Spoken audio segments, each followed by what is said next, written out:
Let's talk about something real quick. Put out a little fire before it gets out of control for the people that don't understand. We still cut rotors in the field, and there's a minimum spec for a reason. Yes, if you take material off of a rotor, it doesn't dissipate heat as well. Or I'd say dissipate, but handle heat as well. The manufacturer has taken into consideration the safe tolerances at which there needs to be a certain amount of metal there at a minimum thickness. If you see me cutting a rotor, it's because it's still safe to do it. Regardless of what people's opinions are, I still have to adhere to manufacturer specifications. I don't have a problem cutting rotors. I've never had a failure. I've never had a squeak. I've never had any of that stuff happen because I was taught early on how to cut rotors the proper way. Today I used an on-car lathe called a Pro Cut machine, and it takes into consideration the vehicle's run out, how the vehicle is operating at that time, and makes proper adjustments while it's on the vehicle. It centers and adjusts itself while it's getting ready to cut. It takes that run out and everything that's going on and adjusts things accordingly inside the machine, so when it starts cutting, it's optimized. You don't have that on a lathe on a bench. It doesn't do that. It doesn't take into consideration run out. It just cuts it. Now, the manufacturer's recommendation on the vehicle I cut today was minimum 1.181 inches. The rotors that I cut today were well above that, you can see. There was still plenty to cut. These vehicles have been sitting for a long time, and we're simply getting them back into spec so they're road worthy. Some vehicles aren't so easy to just take something and replace them just because you've heard every Tom, Dick, and Harry in the field say, oh, why don't you just replace the rotors? That's that easy. No, it's not. Some rotors have to be beat off vehicles. Some rotors are bolted through the actual the knuckle itself, or the hub bearing face itself, the flange. And the vehicle that I had today, I chose to cut. The reason I chose to cut is because they're bolted through the flange of the wheel bearing. And a lot of times whenever you pull the bolt out of the flange of the wheel bearing, they go through the rotor into the face of the knuckle.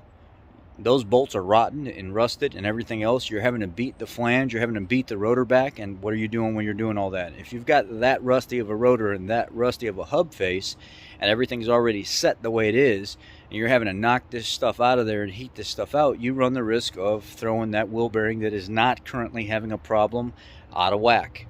Now, on the front of the Transits, the T250s and above, they bolt through the flange of the wheel bearing into the knuckle, and it holds the entire assembly together.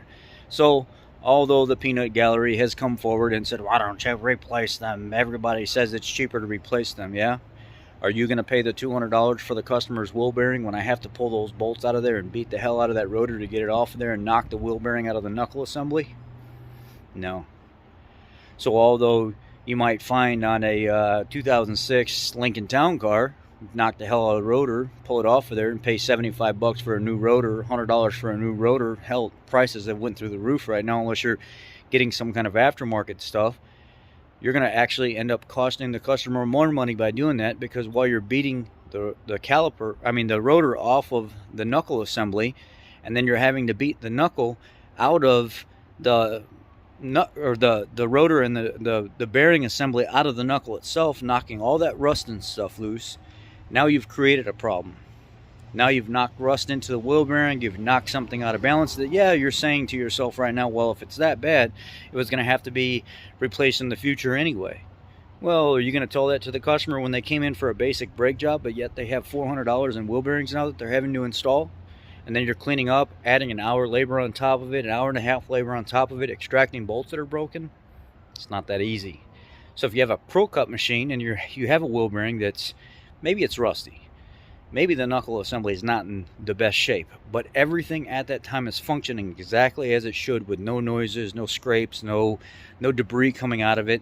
If you can cut that rotor on that wheel bearing and keep it true without beating the hell out of it to knock it off of there, and use that Pro Cut machine that adjusts for all of the compensation it's supposed to, and then cut the rotor and still be well within minimum spec, what are you going to do? You're going to piss the customer off? You're going to cost them more money? Then they're going to be livid that they don't want to come back to your shop, or you've scammed them. The manufacturer has a minimum spec for a reason. It's because it's safe to that minimum spec. Yes, a brand new rotor at optimal thickness and everything else is going to be the best way to go. But is it still safe? Is that vehicle still being used appropriately? Have they taken into consideration the fact that that's a heavy-duty vehicle and this is the minimum spec that they would allow under safe, heavy-duty measures to be cut and still be well within that spec, and that vehicle still be able to be operated on the road safely? Of course. We've got too many people in the industry and too many people with opinions that try to force it on everybody else, and they try to make somebody look like the bad guy because they're doing exactly what they're supposed to do. Get the rotor cut, get fresh brakes put on the customer's vehicle, make sure everything's cleaned up and lubricated properly, and get them back on the road so they can continue to make money. When that wheel bearing goes out a year or 2 years down the road, then you take the customer's money.